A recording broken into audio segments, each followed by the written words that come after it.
नमस्कार दोस्तों, मेरा नाम इमरान। दोस्तों आज के वीडियो में हम बात करने वाले हैं कि क्या गवर्नमेंट एम्प्लॉय स्टॉक मार्केट में ट्रेडिंग कर सकते हैं या नहीं कर सकते हैं, क्या ये लीगल है या फिर इलीगल है। यही सारी बातें आज के वीडियो में हम डिटेल में डिस्कस करेंगे। तो ये वीडियो आप स्टार्टिंग से लेकर एंड तक पूरा देखिएगा। चलिए फ्रेंड्स वीडियो शुरू करते हैं। फ्रेंड्स देखिए, एक रूल है central civil services conduct rule 1964। उस रूल के मुताबिक no government employee can do trading in stock market. मतलब उस रूल के मुताबिक कोई भी गवर्नमेंट एम्प्लॉय स्टॉक मार्केट में ट्रेडिंग नहीं कर सकता है। हालांकि ऐसी वर्डिंग वहाँ लिखी नहीं है, जैसे कि मैंने अभी बोला no government employee can do trading in stock market, ऐसा वहाँ पे लिखा हुआ नहीं है। वहाँ पे जो वर्ड इस्तेमाल किए गए वो है frequent buying and selling, speculation, कुछ इस तरीके के वर्ड इस्तेमाल किए गए हैं। आप वो रूल पढ़ लेना एक बार, central civil services conduct rule 1964। उन वर्ड का मतलब भी ये है कि आप स्टॉक मार्केट में ट्रेडिंग नहीं कर सकते हैं। ठीक है, अब ट्रेडिंग का मतलब होता है कि फ्रीक्वेंट बाइंग एंड सेलिंग करना, वो इंट्राडे ट्रेडिंग हो गया, ठीक है, या फिर शॉर्ट टर्म ट्रेडिंग हो गया, या फिर फ्यूचर और ऑप्शंस में आप ट्रेडिंग कर रहे हो, या फिर करेंसी में आप ट्रेडिंग कर रहे हो, या फिर कमोडिटी में आप ट्रेडिंग कर रहे हो। तो ये सब ट्रेडिंग के कैटेगरी में आता है और ये आप नहीं कर सकते हो एज ए गवर्नमेंट एम्प्लॉय। अब बहुत सारे लोग बोलते हैं कि मैं स्टेट गवर्नमेंट का एम्प्लॉय हूँ, तो क्या मैं ट्रेडिंग कर सकता हूँ क्या।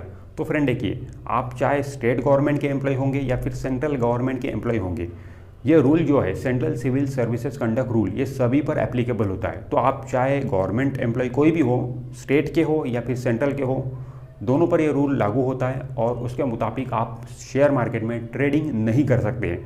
दोस्तों ध्यान दीजिए, वर्ड यहाँ पे जो मैं बोल रहा हूँ ट्रेडिंग बोल रहा हूँ, इन्वेस्टमेंट नहीं बोल रहा हूँ। ट्रेडिंग और इन्वेस्टमेंट दोनों में फ़र्क है।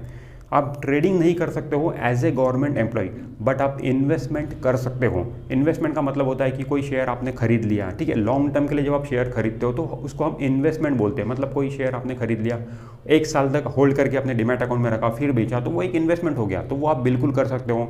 इसके अलावा आप म्यूचुअल फंड में भी पैसा निवेश कर सकते हो, लमसम भी डाल सकते हो म्यूचुअल फंड में, SIP के जरिए भी म्यूचुअल फंड में पैसा डाल सकते हो। वहाँ पर कोई भी आपके लिए रोक टोक नहीं है, वहाँ पर कोई भी बैन आपके लिए नहीं है। जो बैन लगाया गया है वो ट्रेडिंग पर बैन लगाया गया कि आप सिर्फ ट्रेडिंग नहीं कर सकते हो स्टॉक मार्केट में, मतलब स्पेकुलेशन नहीं कर सकते हो, मतलब फ्रीक्वेंट बाइंग एंड सेलिंग नहीं कर सकते हो।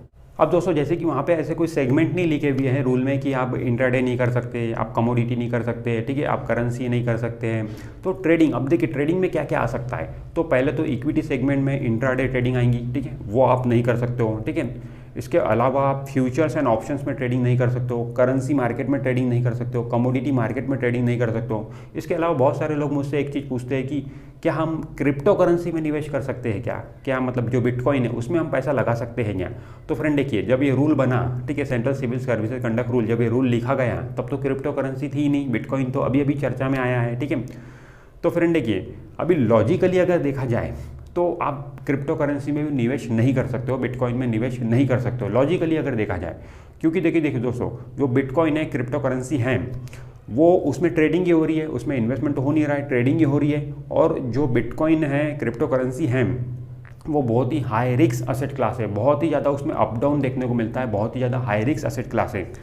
मतलब देखा जाए लॉजिकली अगर सोचा जाए तो आपको वो भी अलाउड नहीं है। वैसे तो वो रूल में आया ही नहीं है, क्योंकि मैंने जैसा बोल रहा हूँ रूल पहले लिखा गया, ये सब चीज़ें बाद में चर्चा में आ रही है। तो जैसे कि कहने का मतलब वही है कि स्पेकुलेशन की बात जब हम कर रहे हैं, जब हम फ्रीक्वेंट बाइंग एंड सेलिंग की बात कर रहे हैं, वो आप नहीं कर सकते हो, तो फिर आप क्रिप्टो करेंसी भी नहीं कर सकते हो। तो दोस्तों देखिए, जो भी बैन आप पर लगा हुआ है वो सिर्फ ट्रेडिंग पर बैन लगा हुआ है, सिर्फ आप ट्रेडिंग नहीं कर सकते हो। इन्वेस्टमेंट पर कोई भी रोक टोक नहीं है। आप गवर्नमेंट एम्प्लॉय हो, आप बिंदास इन्वेस्टमेंट कर सकते हो, लॉन्ग टर्म के लिए पैसा निवेश कर सकते हो, खुद डायरेक्ट अपना डिमैट अकाउंट ओपन करके शेयर खरीद सकते हो, लॉन्ग टर्म के लिए अपने डिमैट अकाउंट में उस शेयर को होल्ड करके रख सकते हो, 1 साल के लिए, 2 साल के लिए, फिर बेचोगे तो कोई भी आपको दिक्कत होने वाली नहीं है। ट्रेडिंग आप नहीं कर सकते हो। इसके अलावा आप म्यूचुअल फंड में भी पैसा डाल सकते हो, वहाँ पर भी आपके लिए कोई रोक टोक नहीं है। म्यूचुअल फंड में आप SIP भी कर सकते हो, लमसम भी पैसा डाल सकते हो। इसके अलावा आप IPO जो आते हैं, IPO में भी पैसा लगा सकते हो, उसमें भी आपको कोई रोक टोक नहीं है। सिर्फ ट्रेडिंग पर आप पर बंदिशें लगाई गई है, ठीक है। अब बहुत सारे लोग मुझसे ये बोलते हैं कि हमारे पे सरकार इतना जुल्म क्यों कर रही है, इतनी ज्यादती हमारे पे क्यों कर रही है, इतनी बंदिशें हमारे पे क्यों लगा रही है, क्यों हमें स्टॉक मार्केट में ट्रेडिंग नहीं करने दे रहे हैं गवर्नमेंट। तो फ्रेंड देखिए, मैं तो बोलूँगा कि आप बहुत खुशकिस्मत हो एज ए गवर्नमेंट एम्प्लॉई, आप बहुत खुशकिस्मत हो कि गवर्नमेंट ने आप पर ये बंदिशें लगा के रखी हुई है कि आप स्टॉक मार्केट में ट्रेडिंग ना करो। अगर आप पे ये बंदिशें नहीं रहती, ठीक है, आप स्टॉक मार्केट में ट्रेडिंग करते तो आप बहुत सारा पैसा अपना ट्रेडिंग में गंवा देते, ठीक है। तो अगर ये बंदिशें आप पे लगी हुई है तो आप ये ध्यान में रखिए कहीं ना कहीं आपका बहुत सारा पैसा लॉस होने से बच रहा है, ठीक है। क्योंकि दोस्तों मैक्सिमम लोग ट्रेडिंग में पैसा गंवाते ही हैं, ठीक है। अगर आपको यकीन नहीं होता है तो जो भी आपके जान पहचान वाले लोग हैं जो ट्रेडिंग करते हैं, चाहे वो गवर्नमेंट एम्प्लॉय होंगे या फिर नॉन गवर्नमेंट एम्प्लॉय होंगे, उनसे पूछिए आप कि आप इतने दिनों से ट्रेडिंग कर रहे हैं तो क्या आप प्रॉफिट में हो क्या। शायद ही आपको कोई ऐसा बंदा मिलेगा जो बोलेगा कि मैं प्रॉफिट में हूँ। तो कहने का मतलब वही कि मैक्सिमम लोग स्टॉक मार्केट में ट्रेडिंग करके पैसा गंवाते ही हैं। तो पैसा कौन कमाता है स्टॉक मार्केट में? पैसा वो लोग कमाते हैं जो स्टॉक मार्केट में इन्वेस्टमेंट करते हैं, लॉन्ग टर्म के लिए शेयर खरीदते हैं, वो लोग पैसा कमाते हैं। जो म्यूचुअल फंड में पैसा डालते हैं वो लोग पैसा कमाते हैं, और वो चीज़ तो आपको अलाउड है, ठीक है। आप वो बिंदास कर सकते हो, इन्वेस्टमेंट कर सकते हो लॉन्ग टर्म के लिए स्टॉक मार्केट में, म्यूचुअल फंड में भी पैसा डाल सकते हो और पैसा भी वहीं पर ही बनता है, तो वो चीज़ आपको अलाउड है। तो ये बोलना तो बिल्कुल गलत है कि सरकार हमारे पे बंदिश कर रही है, और बंदिशें कर रही है तो कहीं ना कहीं आप अपने लॉस करने से भी बच रहे हो। हालांकि गवर्नमेंट का उद्देश्य ये नहीं है, ये जो रूल है इसका उद्देश्य ये नहीं कि आपको लॉस से बचाना है, ठीक है। आप पैसे डालो वहाँ आपका लॉस हो जाएगा, उससे आप बचना चाहिए इसलिए आप पे रोक लगाइए, ऐसा मुझे लगता है कि ये उद्देश्य नहीं है गवर्नमेंट का। गवर्नमेंट का उद्देश्य ये है कि अगर आप स्टॉक मार्केट में ट्रेडिंग करोगे तो आप जो गवर्नमेंट जॉब कर रहे हो, अपनी जो रिस्पॉन्सिबिलिटी है एज ए गवर्नमेंट एम्प्लॉय, उस रिस्पॉन्सिबिलिटी को आप ठीक से पूरा नहीं कर पाओगे। आपका ध्यान जॉब पर ठीक से नहीं लगेगा अगर आप स्टॉक मार्केट में ट्रेडिंग कर रहे हो। क्योंकि दोस्तों स्टॉक मार्केट में आप ट्रेडिंग करोगे तो दिन भर आपका ध्यान वहाँ पर लगा हुआ रहता है, क्योंकि स्टॉक मार्केट का टाइमिंग जो है सुबह 9 से 3:30 तक है, ठीक है। और आपका जो जॉब का टाइमिंग है वो भी उसी दौरान आता है, ठीक है। तो अभी कुछ लोग बोलेंगे कि मेरी नाइट ड्यूटी रहती है, तो फ्रेंड देखिए नाइट ड्यूटी भी है, अगर आप दिन में लॉस कर दोगे तो नाइट में ठीक से काम नहीं कर पाओगे, ठीक है।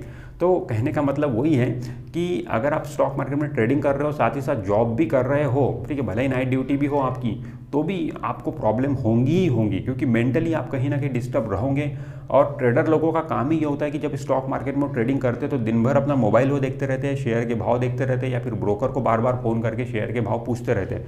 मतलब फिजिकली तो वो एक जगह पे रहेंगे बट उनका माइंड स्टॉक मार्केट में ही लगा हुआ रहता है। दोस्तों इसके अलावा लोग मुझसे ये भी पूछते हैं कि अगर हम as a government employee trading करते हुए पकड़े जाते हैं तो क्या होगा, क्या पेनल्टी हम पे लग सकती है, क्या सज़ा हमें मिल सकती है। तो फ्रेंड देखिए, अगर आप ट्रेडिंग करते हुए पकड़े गए एज ए गवर्नमेंट एम्प्लॉय तो आप जेल में तो नहीं जाओगे, जेल में आपको नहीं भेजेंगे। ज़्यादा से ज़्यादा आप पे डिपार्टमेंटल इंक्वायरी बैठ सकती है, ठीक है। आपके जॉब से रिलेटेड आपको कुछ ना कुछ झेलना पड़ सकता है, मतलब आपको सस्पेंशन झेलना पड़ सकता है या फिर टर्मिनेशन भी झेलना पड़ सकता है, ठीक है। ये चीज़ हो सकती है आपके साथ अगर आप ट्रेडिंग करते हुए पकड़े गए तो जेल वगैरह आपको नहीं भेजा जाएगा, तो इस तरीके की पेनल्टी आपको लग सकती है।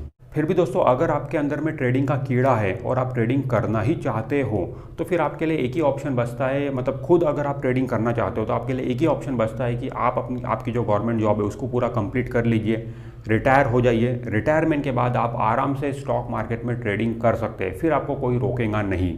आराम से आप स्टॉक मार्केट में ट्रेडिंग कर सकते हैं और वो आपके लिए अच्छा भी रहेगा, क्योंकि उस स्टेज पे अगर आप ट्रेडिंग करोगे तो वो एक ऐसी स्टेज रहेंगी जब आपके पास में काफ़ी पैसा रहेगा, मतलब आप रिटायर हो चुके हो तो ग्रेच्युटी भी मिल चुकी है आपको, काफ़ी पैसा भी आपके पास में रहेगा, तो थोड़ा बहुत पैसा आप ट्रेडिंग में भी लगा सकते हो। अगर आपका वो पैसा चला भी गया तो आपको ज़्यादा फाइनेंशियली ज़्यादा फ़र्क नहीं पड़ेगा, क्योंकि उस समय पैसा आपके पास में ज़्यादा रहेगा, थोड़ा चले भी ज़्यादा तो आपको फ़र्क नहीं पड़ेगा और आपका शौक जो है, ट्रेडिंग का शौक जो है वो भी पूरा हो जाएगा, तो वो आपके लिए अच्छा भी रहेगा। तो उसी स्टेज में आप ट्रेडिंग करके देखिए और ट्रेडिंग का मज़ा आप लेके देखिए, आपका शौक भी उस समय आप पूरा कर सकते हो, बट गवर्नमेंट जॉब में रहते हुए ट्रेडिंग करने की कोशिश आप ना करें।